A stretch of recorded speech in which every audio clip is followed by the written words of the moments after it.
जी dear students, chapter number 3 है हमारा periodic table और सेकंड हमारा जो टॉपिक है वो है केमिकल सिंबल्स। फर्स्ट टॉपिक में हमने एटम की डिस्कवरी के बारे में पढ़ा, डिफरेंट साइंटिस्ट के बारे में पढ़ा, कैसे उन्होंने एटम को डिस्कवर किया। ठीक है, अब यहाँ पे सेकंड जो हमारा टॉपिक है वो है केमिकल सिंबल्स। केमिकल सिंबल्स बिल्कुल वैसे ही है जैसे जो नाम होते हैं, डिफरेंट एलिमेंट्स के नेम हैं, उनको निक नेम्स दिए जाते हैं या फिर शॉर्ट वे में जो है उनको नाम दिए जाते हैं। जैसे हम लोग निक नेम्स होते हैं, जैसे आप लोगों के भी निक नेम्स होंगे, ठीक है, जैसे जमील है तो जिम्मी। तो इस तरह निक नेम्स जो हैं वो भी इसी तरह यूज़ किए जाते हैं for the representation of the elements, और उसको हम केमिकल सिंबल्स की फॉर्म में लिखते हैं। ये जो केमिकल सिंबल्स होते हैं ये उनकी निक नेम्स की तरह ही होते हैं, ठीक है, शॉर्ट वे में होते हैं। इसमें क्या होता है कि हम हर जो एलिमेंट है उसका अपना एक यूनिक सिंबल होता है, ठीक है, हर, और इस तरह एक एलिमेंट दूसरे एलिमेंट से डिफरेंट भी हो जाता है। अब यहाँ पे देखें, एक chemical symbol can be a capital letter, यानी कोई भी केमिकल सिंबल जो है वो कैपिटल लेटर हो सकता है। जैसे ये सी है, ये कार्बन के लिए यूज़ किया जाता है, ठीक है।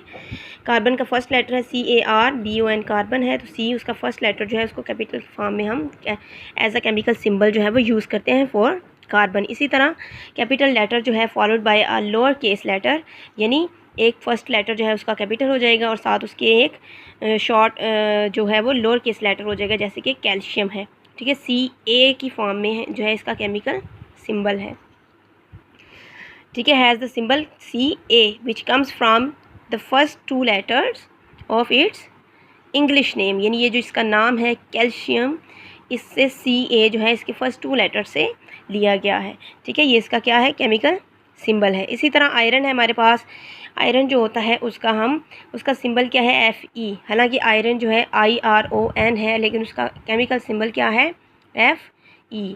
इट्स मीन कि Fe जो है वो उसका कोई और नाम होगा, ये इसका लैटिन नेम होता है फेरम, उससे ये नाम लिया गया है Fe, ठीक है।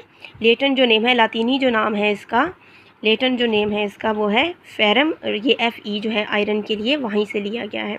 कुछ एलिमेंट्स ऐसे भी हैं, ठीक है, उनके फर्स्ट लेटर्स जो हैं उसको यूज़ किया जाता है, या फिर उनकी पूरा जो नाम है उसके अंदर जो उसकी प्रॉपर जो उसकी साउंड जो आ रही होती है उसको लिया जाता है। फॉर एग्जांपल कि मैग्नीशियम है, ठीक है, मैग्नीशियम, तो M उसका फर्स्ट लेटर ले लेते हैं, उसके बाद जो उसके बाकी जो नेम होता है उसके अंदर जो साउंड आ रही होती है सबसे ज़्यादा उसको उसके साथ लिया जाता है। मैग्नीशियम में Mg जो है वो मैग्नीशियम को रिप्रेजेंट करता है, ये इसका केमिकल सिंबल है। बिल्कुल वैसे ही जिंक है, तो जिंक के लिए Z और N जो है वो इस्तेमाल किया जाता है एज अ केमिकल सिंबल, यानी उसका फर्स्ट लेटर दिया जाता है और 1 जो है वो other letter from its name, उसके नाम में से कोई भी लेटर जो है वो उठाया जाता है, यानी ऐसी आवाज़ जो सबसे ज़्यादा साउंड दे रहा होता है लेटर उसको लिया जाता है, ठीक है। अब देखें, केमिकल सिंबल्स का हमें पता चल गया कि वो डिफरेंट एलिमेंट्स जो हैं उनको रिप्रेजेंट करने के लिए यूज़ किया जाता है। अब सेकंड जो हमारा पास टॉपिक है वो है एटॉमिक नंबर। हमें पता है कि जो एक एटम की हमारे पास जो थ्योरेटिकल मॉडल है उसके अकॉर्डिंग जो है वो उसके सेंटर में क्या होता है, न्यूक्लियस होता है, ठीक है, और उसके इर्द गिर्द इलेक्ट्रॉन्स जो हैं वो मूव कर रहे होते हैं जो कि नेगेटिवली चार्ज होते हैं, और जो न्यूक्लियस होता है उसके अंदर प्रोटॉन्स होते हैं जो कि पॉजिटिवली चार्ज होते हैं, और इसके अलावा न्यूट्रॉन्स होते हैं जो कि न्यूट्रल होते हैं, उसके ऊपर कोई भी चार्ज नहीं होता है, ठीक है। तो जो एटॉमिक नंबर है वो क्या चीज़ है, अगर हम उसकी डेफिनेशन देखें तो number of protons in an atom, protons आपने देखा कि वो कहाँ पे प्रेजेंट होते हैं, न्यूक्लियस के अंदर प्रेजेंट होते हैं, ठीक है। यहाँ पे देखें, ये इसका न्यूक्लियस है, ये इसके अंदर क्या है, प्रोटॉन्स हैं और साथ में न्यूट्रॉन्स हैं, और इसके इर्द गिर्द जो है वो इलेक्ट्रॉन्स जो होते हैं वो ऑर्बिट्स के अंदर मूव कर रहे होते हैं, ठीक है। तो जो नंबर ऑफ़ प्रोटॉन्स हैं उसको हम उसका एटॉमिक नंबर कहते हैं, यानी number of protons in an atom is called its atomic number. अब यहाँ पे देखें उन्होंने 10 प्रोटॉन लिखा हुआ है, ठीक है, इसको अगर हम काउंट करें तो ये कितने बनते हैं, 10 प्रोटॉन्स, इसका मतलब है इसका एटॉमिक नंबर जो है वो भी कितना है, 10 है, ठीक है। Each element has a different atomic number, यानी हर एलिमेंट जो है उसका अपना एक डिफरेंट एटॉमिक नंबर होगा, ज़रूरी नहीं है कि एक का अगर 10 है तो दूसरे का भी 10 ही होगा, इसलिए हर जो एलिमेंट है उसका एटॉमिक नंबर जो होता है वो डिफरेंट होता है। एलिमेंट्स कंटेन न्यूट्रल एटम्स, ठीक है, एलिमेंट्स जो हैं उनके अंदर न्यूट्रल एटम्स भी होते हैं, since protons are positively charged particles. हमने क्या पढ़ा था कि प्रोटॉन्स क्या हैं, पॉजिटिवली चार्ज्ड पार्टिकल्स हैं।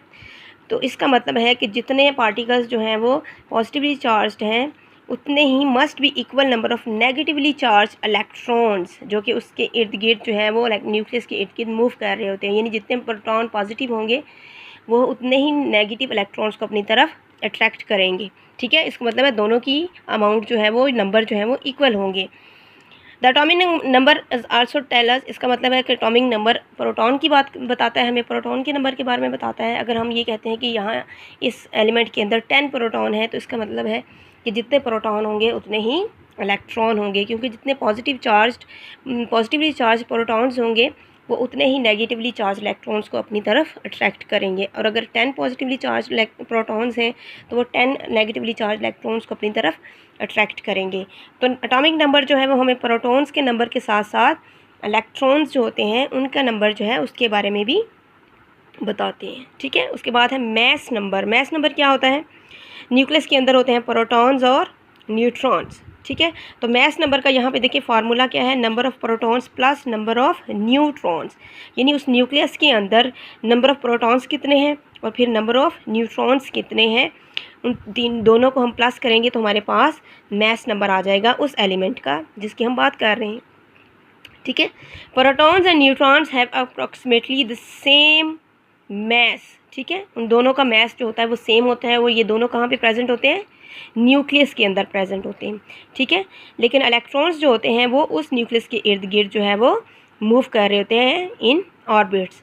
Have a mass so small, अब इलेक्ट्रॉन्स का मैस जो होता है वो बहुत स्मॉल होता है, इट कैन बी इग्नोर्ड भी हम उसको कर सकते हैं। लेकिन प्रोटॉन्स और न्यूट्रॉन्स जो होते हैं उन दोनों का अप्रॉक्सीमेटली सेम मैस होता है। So the mass of an atom वो डिपेंड करेगा प्रोटॉन और न्यूट्रॉन्स के ऊपर, क्योंकि इलेक्ट्रॉन्स जो होते हैं उनका मैस बहुत स्मॉल होता है, उसको हम इग्नोर भी कर सकते हैं। लेकिन किसी भी एलिमेंट का मैस नंबर जानने के लिए हमें उसके प्रोटॉन्स और न्यूट्रॉन्स के बारे में पता होना चाहिए। ठीक है, according to this formula mass number जो है वो उसको जानना है अगर हमने, तो वो हम कैसे कर सकते हैं, number of protons plus number of neutrons. For example कि यहाँ नंबर ऑफ़ प्रोटॉन्स हैं हमारे पास 10। ठीक है, और इसी तरह नंबर ऑफ़ न्यूट्रॉन्स हैं वो भी हमारे पास हैं 10। ठीक है, तो मैस नंबर उसका क्या आ जाएगा, 20। ठीक है, इन दोनों को हम क्या कर देंगे, प्लस कर देंगे, तो मैस नंबर हमारे पास 20 आ जाएगा। ठीक है,